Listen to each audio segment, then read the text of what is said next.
Hi, I'm Heidi Claire, and welcome to Canyons Online. We are so happy to have you joining us this weekend. The sun is shining. We are loving it at my house, and I know that this spring tends to be a busy season for us, and I don't know how you are feeling, but I hope that God brings you peace in the middle of that, and that you are able to find Him in the sunshine and in being outside and knowing how much He loves you. Our goal here at Canyons is to lead people into a growing relationship with Jesus Christ. And we are so thankful to have you taking those steps with us. We are going to continue our series with our lead pastor, Andrew Powell. We hope you have a wonderful weekend.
Have you ever noticed, or maybe it's described you or somebody else that you know, you've watched from a distance, but you've seen someone that goes through, the seasons of life, the highs and the lows, and there's a correlation between the circumstances of their life as well as their faith. I mean, when life is great, then they have full confidence in God, but then all of a sudden, and maybe this is your story as well, and you can point to some specific moments, but when kind of the bottom falls out, all of a sudden you're like, I don't know if God's really near. I don't know if God's really around me right now, or if He's paying attention, because if He is paying attention, He's just watching a mess. Have you noticed this? Have you felt this personally for yourself? This is kind of where we're going today, that faith often deteriorates as circumstances deteriorate. That as your circumstances around you drop, typically your confidence in God also drops. And this, as difficult as that might be to recognize in yourself, this is something that we can see very easily in other people. And we're going to see this today, later on, when we're looking at Peter's story and Peter's circumstances, Peter's moments that he had with Jesus towards the end of Jesus' ministry. There's this thing that happens where fear turns us all into fortune tellers. That when we start to have this, the bottom falls out, the confidence falls, as our faith falls, fear rises, and as that happens, we actually start to become fortune tellers. We think, well, I know what's going to happen next. I know how this is going to end. I know how it's going to play out, and it's not going to be for my benefit. It's not going to be good, right? We start to feel that nobody's in control. For sure, we're not in control. And if God is good, then how could He possibly be in control of a bad circumstance? So we start to doubt everything. So like I said, this is where we're headed today. If this is part of your story, maybe even if it's part of your story of why you walked away from church, because you were in a negative time, you were in one of those downturns, and you went to church, you showed up, and someone that stood in my seat, sat in my seat, stood where I'm standing right now on a stage and started to tell you, I don't know your story, but God's good all the time, and it's going to work out. That it's going to be okay. That on the other side of this, that you are going to make it. There's going to be success. There's going to be, whatever they promised you. I think that's dangerous ground. Because when someone in my spot speaks on behalf of God that this is all going to work out, and then it doesn't, because that's what happens. We have circumstances that don't work out sometimes, that we have hopes and dreams that don't come to pass. It doesn't always work out. And if we tie our life from working out to our faith in God, then we're going to be let down by our expectation of who God is and what God is. I don't think that's accurate. I don't think it's accurate. So that's where we're headed. That's what we're looking at. And like I said, if that's your story, if that's why you walked away from church, or that's why you lost faith or lost confidence in God, there's hope. There's something more than that. There's something greater than that. And we're actually going to look at that through the eyes of Peter today. This is where we've been. Today is actually part 6 of You're Not Far, the story of Jesus of Nazareth that is told to us by Peter. Peter, who is towards the end of his days, he's arrested at this point. He is with his traveling partner at the end, John Mark, we know as Mark. And Mark kind of tells Peter, hey, we don't know when the guards are coming. We don't know how much life you have left, but your story needs to outlast you. So can you tell me one more time exactly what happened? I know I've heard this a ton of times, but tell me one more time what happened, and I will document this for you. What's important to note is that during this time, Mark is writing down Peter's words. You know, he's probably editing a little bit, kind of making sure that it makes sense. As he's doing that, he's not writing the Bible. Right? We like to think that when all of these things were written, they were being written to be added to something. I think that's a common understanding, but that's not how this worked. This was all within the first century. This is 3 decades of Peter telling the story. After following Jesus for 3 years in his ministry, Peter goes on and continues to tell this story over and over and over again for several more decades. And then at the end of his life, Peter tells it one more time to Mark. But the Bible doesn't actually come together. You know, the documents, the letters, all of these things don't come together until the 4th century. So he's not writing the Bible. Mark's not writing the Bible. Mark's just documenting Peter's experience of following Jesus. And right at the very beginning, Peter, again, he doesn't know how much time he has, so he gets right to the point. Jesus' ministry, when Jesus traveled around and Jesus preached and Jesus taught, his common bottom line was actually this: that the time has come, he said, the kingdom of God has come near. Repent and believe the good news. And often we confuse the good news. We think that the good news, when you're talking about church, the good news is always that we have an invitation to get into heaven, that we've got our golden ticket because of what Jesus did on the cross. Now, that good news, it is good news. That good news had not happened yet because Jesus was preaching this. So Jesus was actually introducing that there was something new that God was doing. There's a new kingdom that God was introducing to the world, and Jesus was the king. That there was actually something new happening in the world at this time. The thing that they were waiting on, the prophecies of old that they'd been waiting for generation and generations, they didn't need to wait anymore. The time had come. It was here and it was now. Now, they are up here. This is kind of the map of the area that they've been in Jesus' ministry. Down here's the Dead Sea. Jerusalem's right here. This is where the temple is. Along here is the Jordan River, and up top is the Sea of Galilee. And the Galilean area is where Jesus spent a lot of time in his ministry.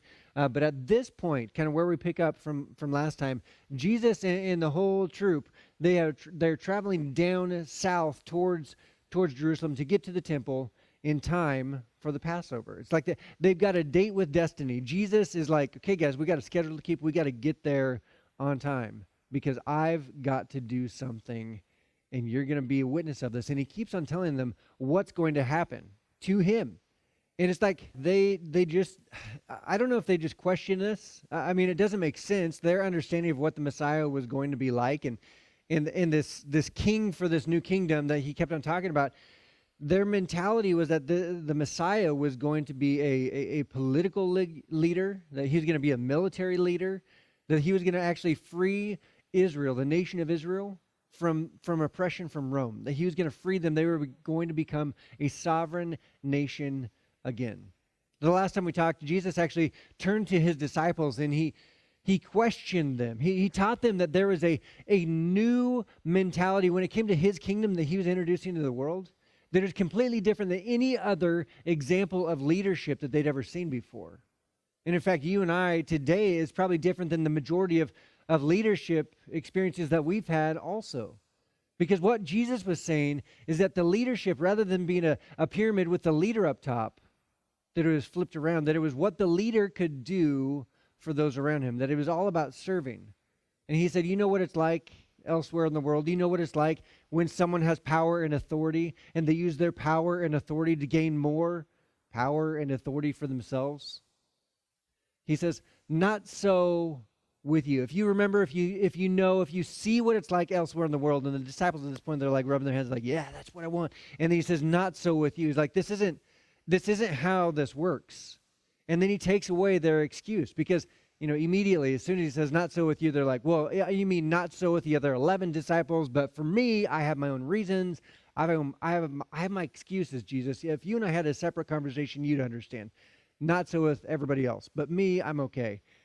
But then Jesus takes away the excuse. He says, no, for even the Son of Man, this is a term from the book of Daniel that was prophesying about the Messiah, and Jesus used this to speak about himself. For even the Son of Man, even Jesus did not come to be served, but to serve, and to give his life as a ransom for many. And if you can imagine, Jesus has described himself, he's told them that he's the Messiah, that he is the king of this new kingdom. And if the king is going to do this, then I'm pretty sure that Jesus' disciples, the expectation, those following Jesus, are not going to step over Jesus. No, they're going to follow suit. This is what it is to follow Jesus, to lay down your life for the many. Now, like I said, they are traveling south, and the further south they go, the closer to the temple they go, it's like the crowd around them continues to grow and grow and grow. The word has gotten out that there is a rabbi on his way to the temple, and this rabbi is claiming some radical things. And the way that he teaches, the way that he sees people, the way that he treats people, it's unlike any other rabbi. I mean, this rabbi actually healed a blind man recently. His name's Bartimaeus, and he's in the crowd following Jesus. And Bartimaeus is like, yep, that was me. If you want to talk, I can tell you what my life was like before, when I was blind, and now that I can see, I can tell you what that's like now. It's a pretty amazing story. They hear about Lazarus, that this well-known figure in this community that Jesus, Jesus was a friend of his, and Lazarus dies. And Lazarus dies, and Jesus isn't in a hurry to go to him. And Lazarus is dead so long, and I think it's one of my favorite and funniest parts of the King James Version. They describe the body. Jesus wants them to open the tomb that holds Lazarus' body. And the King James Version says that they were afraid because the body at that point, it stinketh. It's been dead a while, Jesus. It's been dead for some days now. It's probably not a good idea. But Jesus calls Lazarus out of the tomb. And Lazarus, after being dead for days, walks out alive again. Like, these stories are starting to make their way around the region, and people know that Jesus is different. The way that he sees people, treats people, the way that he teaches, it's different. His claims that he's making are not like any of the other teachings from any of the other rabbis. It's different. And as he goes further and further south towards the temple for the Passover, the crowds are growing and growing and growing because the expectation is he is marching towards his coronation. The expectation that he is claiming to be the Messiah, and he's backed it up so far, and people wanted to be there. People wanted to see what that moment was going to be like. So this becomes like a parade on the way there. They're getting down in that area, and it says that many people spread their cloaks on the road in front of Jesus, that while others spread branches they had cut in the field. So people are literally, it's already a road, but they're paving the way with their cloaks and with these branches. They're saying, those who went ahead and those who followed shouted, Hosanna, which means save us.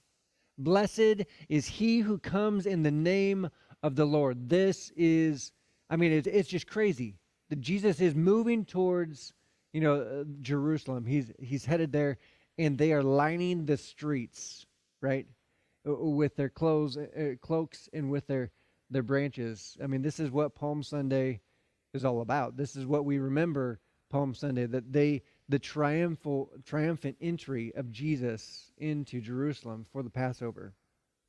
They continue on and say, blessed is the coming kingdom of our father David. They take a left turn here. You see, this is a political statement. They're excited about him becoming the king again of Israel and taking the nation of Israel back. Right, we're headed back to the glory days, the good old days from before. This is a political statement. But Jesus wasn't there to make a political statement. Surely all of the disciples at this point, they're euphoric. They're just at an all-time high emotionally. Like, they think this is the greatest thing ever. Why? Because if Jesus becomes the king, they no longer are just disciples of a rabbi. They have just become the king's court, right? Their power, their leverage, everything about them is about to be elevated also. All those things that he was talking about, the flogging and the mocking and the spitting and the killing, like all those things that he said was going to happen, that must have been a metaphor. That must have been some type of parable that they just didn't get, or at least they didn't get yet. Because how could they possibly, with the crowds behind them, with the population behind them, how could what he said actually possibly happen to him? It couldn't. It wouldn't. It wouldn't happen that way. So Jesus entered Jerusalem and went into the temple courts. It's like he's getting straight to work. The disciples are like, yeah, he's been on a mission. He's been in a hurry for a while now, so this is not unexpected. He looked at everything, but since it was already late, he went out to Bethany with the 12. He's like, well, we'll just save this for tomorrow. Right? This is a little bit different than their expectations. So they go back out, and they're like, yeah, it makes sense because he needs to be in this full spotlight. Everybody needs to be around. Well, the next day that they assume was going to be the Messiah day, he's gonna unrobe, and it was gonna be like a massive M on his chest. He's like, the Messiah, I'm here. Like, they expected that, and instead, it's a mess of a day. I mean, Jesus, he goes back and he overturns the tables, and he starts to chase out the money changers, and he's telling them that they have actually disgraced this holy, this sacred place, this system that was in place. He's saying you've actually made this sacred system commercialized. Like, it's grotesque what you've done here. Nobody is happy after this first day. Jesus isn't happy because they've perverted the system that was to be put in place. The disciples aren't happy because he's just ticking everybody off. He's just stirring the pot rather than actually getting to work. And rather than actually, schmoozing the people that are in power a little bit, the religious leaders that he needs to have friendship with, that he needs to have some type of relationship with, that they can open the door and have some type of symbiotic, like they've got to come together on some things. Rather than doing that, he's just ticking them off because they're also angry because he's actually threatening the things that they've done to the system in order for them to gain. So he's threatening their power, their authority. He's threatening everything. Now, in verse 18, it says, at this point, the chief priests and the teachers of the law heard this and began looking for a way to kill him. Remember, we feel like this might be an overreaction, but they understand if they want their life to stay anywhere near what it is right now, with the authority, the power, the respect that they had everywhere they went, that he couldn't be in the picture. For they feared him because the whole crowd was amazed at his teaching. They recognized that if Jesus had the crowd, they were in trouble. And so they plotted, they came up with, whatever they could. They tried to figure out a way to separate Jesus from the crowd. And what they came up with was that they were going to actually trick Jesus, that they were actually going to, get him to say something that would separate him, that would, frustrate or anger the crowd, get them against him. So they tried to figure out what they could ask him, what they could possibly trick him into in order to separate him from the crowd. So the next day happens. It says that then the chief priests, the teachers of the law, and the elders looked for a way to arrest him because they knew that he had spoken the parable against them. So essentially, they tried to trick him. They tried to trick him and get him to say something that would offend the crowd. And instead, he tells them a parable, and the parable actually fires right back at the religious leaders. And in the parable, it basically paints them as villains, which super frustrates them all the more. Now, it says that as much as they were angry with him, first it said they wanted to kill him, now it says they wanted to arrest him, but those kind of go hand in hand. We're going to learn about that in a little bit later. But they were afraid of the crowd, so they left and they went away. Again, to scheme, to plan, to try to figure this out. So at this point, the Pharisees and the Sadducees, these are two different religious groups, and they usually don't play nice together. They're different. The Pharisees, they're both teachers of the law, but the primary difference is that the Sadducees actually, they didn't believe in an afterlife, which is why they were sad. You see, it's a church joke. Anyway, so the Pharisees, Sadducees, they kind of split up at this point, and they go back to their collective groups to try to figure out how they're going to trick Jesus. They're like, okay, this isn't working. We're actually going to divide and conquer. So the Pharisees approach first. And essentially they come up with this question. They kind of butter Jesus up, and they're telling him how great he is, how integrous he is. They're like, but we need you to answer this question that we have for us. Is it right to pay the imperial tax to Caesar or not? Should we pay or shouldn't we? Now, the imperial tax that they were talking about, this is a tax for every single age, every single gender, every single person had to pay it. It didn't matter if you were working or not working. Everybody was required to pay this tax, and they hated it. Everybody hated it. And part of the reason they hated it is it reminded them that they were actually still under Roman rule, right? The tax started when Rome became in charge of them. When Rome took over, right? The tax started. They were taxed at that point. So they hated the reminder that they were under Roman rule. So nobody liked it. So this is a good question. They knew, and this is why it was, honestly, it was a great question by the Pharisees. Because if Jesus answers yes, you should pay the imperial tax, then it gets him into trouble with the Jewish patriots, right? Because this group of people, the Jewish patriots, a large percentage of the crowd that were so anti-Roman rule and anything to do with Roman leadership, if he would have said that, yes, you have to go along with those that are in charge of you, they would have been, they would have just turned around and left. They would have been so upset and frustrated. And again, he would have lost the crowd at that point. But if he says no, then he's going to get in trouble with Rome, right? Because this is a Roman tax. You can't tell Romans that you're not going to pay their tax. And Jesus, as a rabbi, what's he going to say?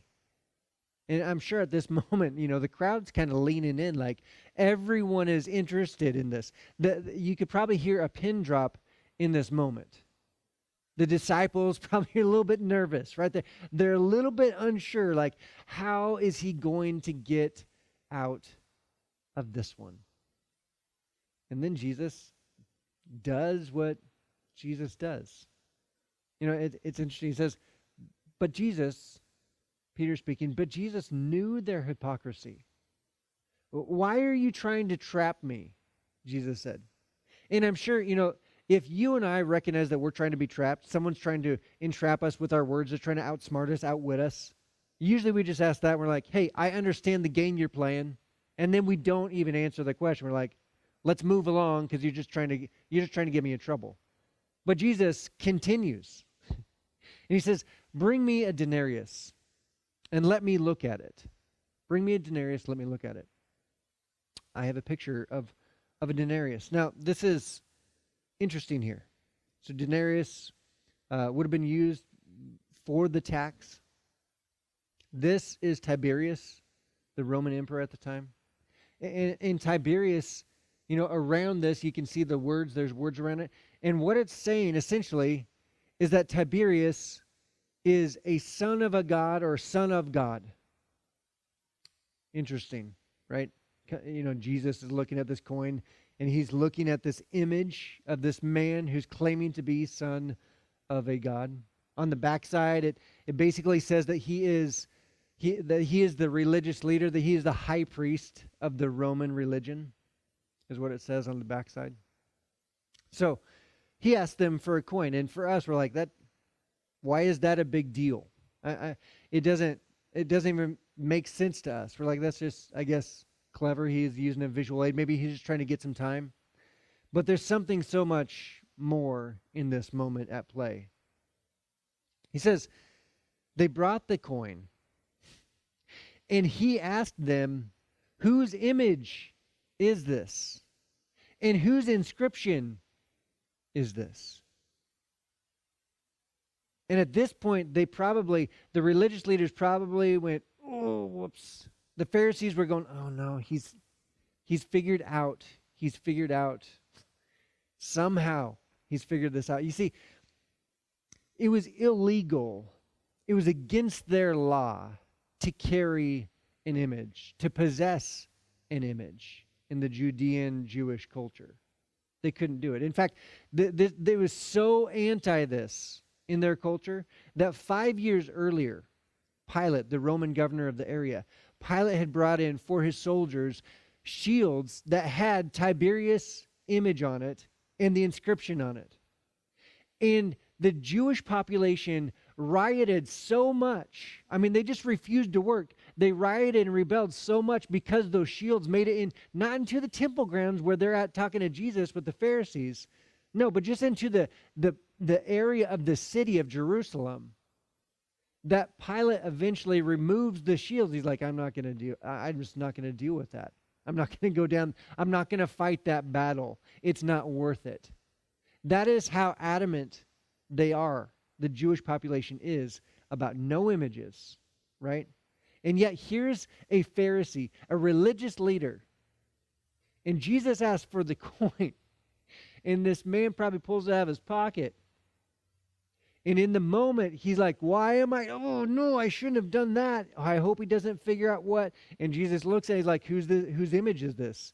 Obviously, you're carrying around an image, not just any image. You're carrying around the image of a man that claims to be the Son of God. And not only that, but he is the high priest of the Roman religion. This is like 35 strikes and like the whole team's out. The game's over. This is done, game, set, match. Jesus has he's just put them away. But they respond, and I'm sure it's probably not much more than a mumble at this point. Whose image is this? Whose inscription is this? Caesar's, they replied. Caesar's. And then Jesus says, well, you're holding this image. Shouldn't have the image, but you're holding it on the temple court. Like, you're holding it here. Well, you should probably give back to Caesar what is Caesar's, and to God what is God's. And they were amazed at him. I'm sure there's probably a few other words that they were at him, right? I mean, Jesus is not to be trifled with if you haven't figured that out yet. We know that he can read thoughts. We've seen that before where he calls out what they're thinking. Now we know also, and I'm just going to say this, I'm going to go out on a limb here. I don't think that this was an accident. I don't think that Jesus got lucky to just guess that they had a denarius in their pocket, that one of them did. I think Jesus knew. He knew their thoughts, he knew their heart, and he knew the contents of their pockets. He's like, it's going to be too easy. Why are you carrying this image around? You shouldn't even have that, right? Okay, well, give to Caesar what's Caesar's, give to God what's God's. Silences them, right? So the Pharisees, they kind of go off, they lick their wounds, they regroup, they're trying to figure out what to ask Jesus next, how to stump him next. And as they're doing that, the Sadducees actually step up. They're like, next batter, right? And the Sadducees, it's kind of I think it's kind of comical because the Sadducees, right, they don't believe in the afterlife. And so they actually come up with a parable. Jesus, the master of parables, they come up with a parable to try to stump Jesus. It's not going to go well for them, but they try anyway. So they're trying to, poke at what Jesus believed, that there was an afterlife. They're trying to poke the bear when it comes to that. And they say, well, let's pretend that there's this man. Let's just come up. There's a man and a woman, they get married. But the man dies. And the woman, as is the custom, marries the brother. But then the brother dies, and he has another brother, so she marries that brother. And this goes on until she's married 7 of them. And then their question at the end of this made-up story, if, there's an afterlife, this woman dies, and she gets to the afterlife, she gets to heaven, who is she going to be married to? Brilliant, guys. Good job. Jesus, his response, and what I probably believe he should have said right up front is like, well, after like the second or third death, aren't they going to investigate her a little bit more? It's pretty suspicious. Like everyone that she's married to dies. Anyway, then he says, he basically, he says, you guys don't even read your Bible. And he uses a verb tense to completely demolish their whole argument about the afterlife. And again, just destroys their entire argument and case that they had. So again, much like the Pharisees, they go off also to lick their wounds, to come back later. Now, there's kind of this interesting story that we actually talked about earlier in the series. There's one religious leader that stuck around. And this religious leader actually asked an authentic, it's a real genuine question. He says, Jesus, what's the greatest commandment? And Jesus says, well, love the Lord your God with all your heart, mind, and soul. And the second is like it, to love your neighbor as yourself. And the man, it's kind of interesting, the man actually responds, and he equates himself, he kind of puts himself on the same playing field as Jesus, or more or so. He probably elevated Jesus in his own mind to his ranking. He says, well said, teacher, which I think is funny to say that to Jesus. But Jesus looks at this man and he recognizes that this man is genuinely, authentically seeking after some truth.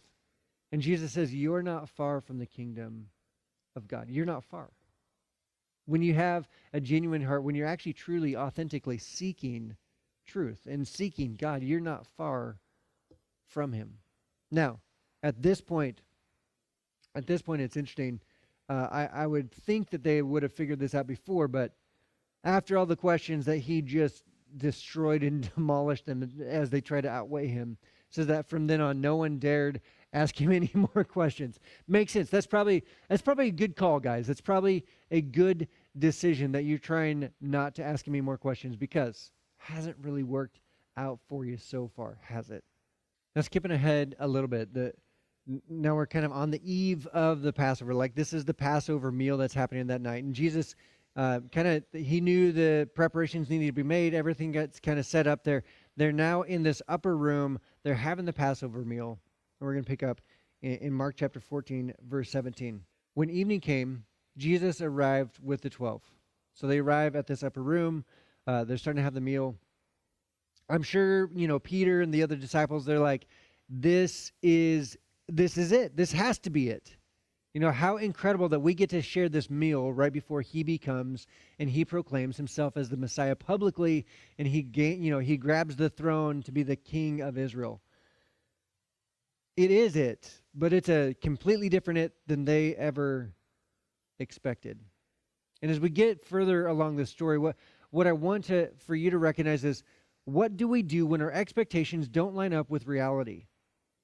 What happens when we assume it's going to be one way and it turns out a completely different way? What is your response in those moments? We're going to see what Peter's response and what the other disciples' response is at that point. So they're eating the Passover meal. And while they were eating, Jesus took the bread, and when he had given thanks, he broke it and gave it to his disciples, saying, "Take it." So they take, he hands a piece of bread to them after giving thanks, and they take it. And then what does he say? "This is my body." And I would be shocked if one of them was still chewing on it and was like tries to spit it back, like, what? This is what? That was weird, Jesus. Why'd you say that? We're supposed to have this joyous occasion. That's a weird thing to say. So they continue on. It says, then he took a cup, and when he had given thanks, again, he gave it to them, and they all drank from it. Uh-oh, it's too late now. You've already drank from the cup. And what's he say? "This is my blood of the covenant, which is poured out for many." It's like one of those, fool me once, shame on you, fool me twice. It's like, oh man, this is weird. Why are you saying this stuff, Jesus? Today we look back at this moment, and this is the example of why we take communion, to remember the sacrifice that Jesus made.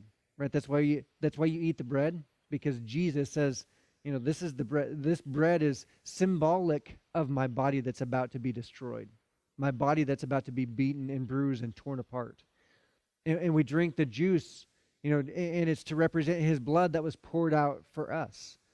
But Jesus on this Passover meal is making the whole entire Passover meal about him rather than the actual event of Passover, right? He's equating what is about to happen, his sacrifice that he's about to make, and he's making the meal about him rather than the sacrifice that was made already. You see, the Passover meal, just a quick history, and that the Passover meal was to remind the Israelites, the Jewish population, that when Israel was under the Egyptian rule at that point, clear back when they didn't even have a country, they didn't have a land, they were just slaves in Egypt, that God sent the plagues to Moses, and then the last plague that he sent was actually an angel of death. And the Israelites knew about this ahead of time, and if they sacrificed a spotless lamb, and they painted on their doorway the blood of that sacrificed lamb, then the angel of death would literally pass over their home and their household. And because of the great cry of the death in the land at that point, because all of the firstborns that the angel of death visited in their homes, all of the firstborns died. And at that moment, right, the Egyptians were like, get out of here. Pharaoh says, leave, just get out, leave now. Right? So the Israelites, this is kind of a gruesome story, but the Israelites are remembering this moment that they were enslaved, and then God saved them from slavery. So that's what the Passover was all about. Jesus, rather than pointing back to history, he's pointing forward, just a little bit forward, to the sacrifice he's about to make. He's like, hey, you know how we remember the Passover? Because of the sacrifice of the lamb that was about to be made? I'm going to make a sacrifice that you need to remember from this time forward. Now, a little bit later, after that all happens, it kind of goes down, and they're all, grossed out by it. They're like, don't have me eat something and tell me that's your body. Don't have me drink something and tell me that's your blood. Like, that's a weird thing to say, Jesus. You're supposed to be exuberant. You're supposed to be excited right now. This is on the eve of your coronation. Like, everything is about to happen, and you're just kind of distraught. You're in a weird space. You're in a weird mood right now. And in the middle of all of this also, you have Judas, who somehow sneaks out, and everyone's like, hey, have you seen Judas? That's weird that he's not here, because this is kind of a big moment. And then they find themselves, a little bit later in the Garden of Gethsemane, and there's a disturbance. There's a disturbance out in the distance. And as the disturbance gets closer, they all are disturbed. Because the disciples and Jesus, they see Judas leading the way with a group of temple guards. And he marches right up to Jesus and kisses him on the cheek in order to tell the guards, this is the man that you're after. And there's kind of this moment where they attempt to arrest Jesus. And there's a violent moment, right? In the Gospels, it says that one of the disciples pulls out his sword and lops a man's ear off. And actually, I believe it's in the book of John that it says that it's Peter that cuts the man's ear off. And then in Luke, it actually says that Jesus, I just feel like this is interesting. Jesus heals the man. He leans over, and I don't know if he picks the ear up or if he just touches the man on the side. Like, I don't know if he picks the ear up and like reattaches it to the head and he heals it that way, or maybe he just touches the man on the head and it's like baby Groot growing, like it's a sprouting ear that just gradually grows back. I don't know how it worked out, but Jesus healed the man, it said. And then, so there's this super tense moment in the Garden of Gethsemane. And Jesus says, he kind of calms everyone down. He says, am I leading a rebellion? Said Jesus, that you have come out with swords and clubs to capture me? Every day I was with you teaching in the temple courts, and you did not arrest me. He's kind of calling their bluff, like, hey guys, why are you doing this in the darkness of night? Why are you doing this when nobody else is around? Why are you doing this now? And he's arrested. And I'm sure that this is a moment that Peter would regret for the rest of his life. Because Peter looks at the situation. He looks at what he believes are the facts. And he looks at his feelings in that moment. And he and the disciples, then everyone deserted him. and fled. And I'm sure that this is one of Peter's greatest regrets in his entire life. Not his greatest, but one of the greatest, probably the second greatest regret that he has in his entire life, to desert Jesus in this moment. You see, when we don't see the way out, when we don't know what's going to happen, and our expectations are dashed, like Peter's were, like the disciples were, when what we thought was going to take place can't possibly take place the way that we assumed it would, the picture is completely different. When that happens, fear rises and we grow hopeless. And I don't know what you're facing, I don't know what you're dealing with, but I'm sure that you probably have those moments in your life where you've felt hopeless. And here's what I know, is that what we said at the very beginning of today. Faith deteriorates when circumstances deteriorate. Have you experienced this? Are you experiencing this right now? Where your situation is just, it's falling apart. Seems like from 27 different angles, your life is falling apart.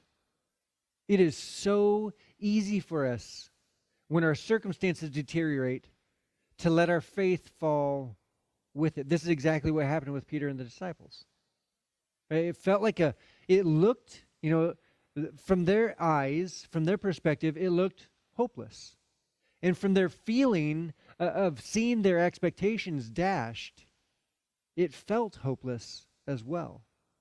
And Peter would tell you, Mark would be like, do you need to really include this? And Peter's like, yeah, this is what happened. Peter would say, I ran just like everybody else. I was not different than anybody else. I was not more brave. I was not more courageous. If you would have asked me at that point, I would have said that God is not near. In this moment, God is not near. But he would look at you today and he would say, you know what? Don't do what I did. Don't do what I did. Don't cut bait and run. Why? Why would Peter include this part of his story in there? Because it's what happened.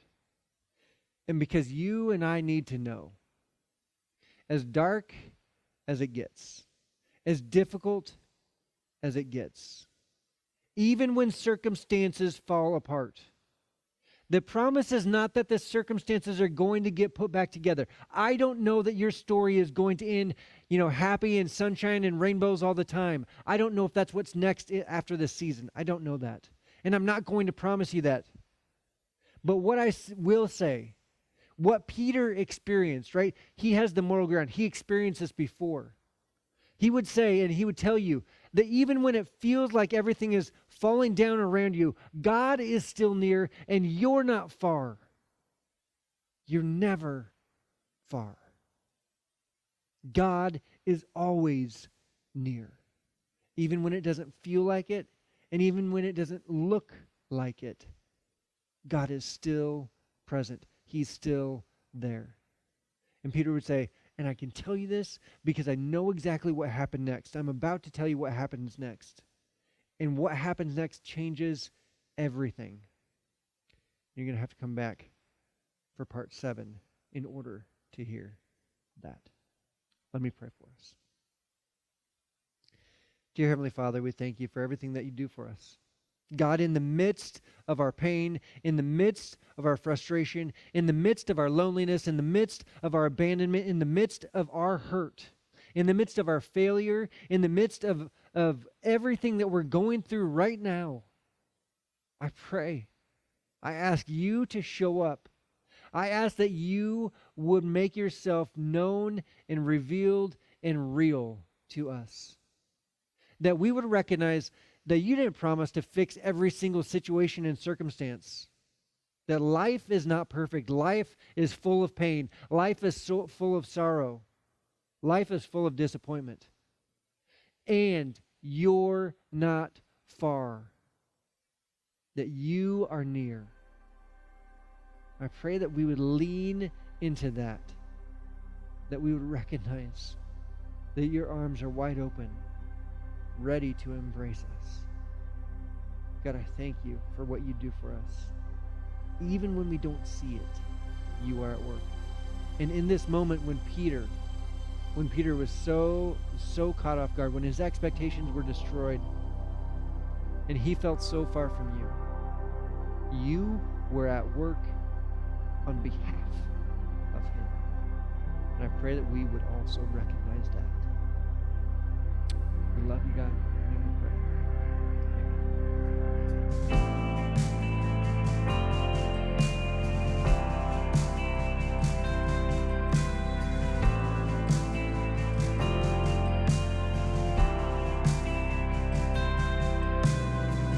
There's a grace when the heart is undefined, another way when the walls are closing in. And when I look at the space between where I used to be and this reckoning, I know I will never be alone. There was another in the fire standing next to me. There was another in the waters holding back the sea. Should I ever need reminding of how I've been set free, there is a cross that bears the burden where another died for me. There is another in the fire.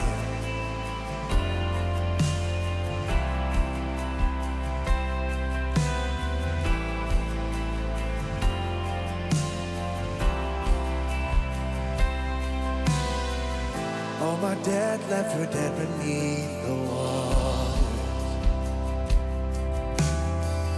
I'm no longer a slave to my sin anymore. Should I fall in the space between what remains of me and this reckoning?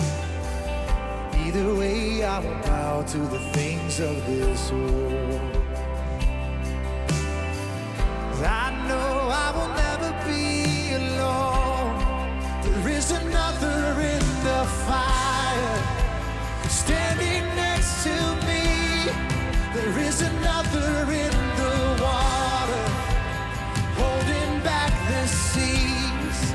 Should I ever need reminding what power sets me free? There is a grave that holds nobody, and now the power lives in me. There is another in the fire. Oh, there is another in the fire. Oh, there is another in the fire. Oh, there is another in the fire.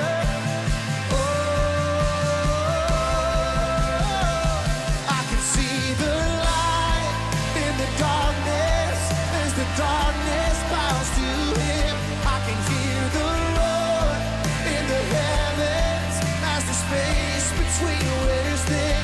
I can feel the ground shake beneath us as the prison walls gave in.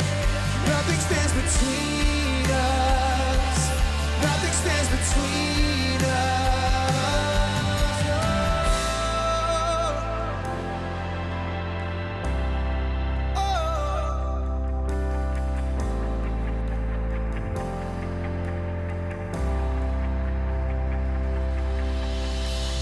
There is no other name but the name that is Jesus. He who was and still is and will be through it all. So come what may in the space between all the things unseen and this reckoning, I know I will never be alone. I know I will never be alone.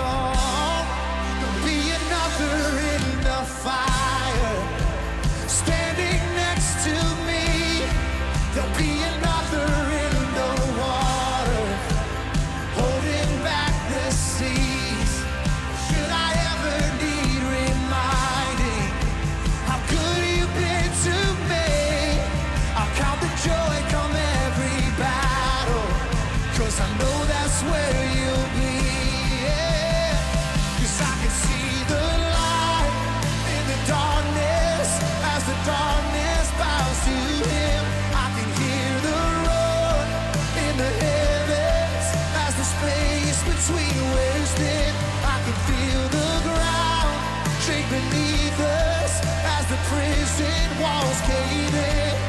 Nothing stands between us. Nothing stands between. There'll be another in the fire, standing next to me.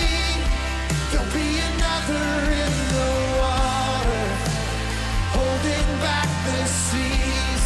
But should I ever need reminding how good you've been to me, I'll count the joy come every battle, 'cause I know that's where you'll be. I'll count the joy come every battle, 'cause I know that's where you'll be.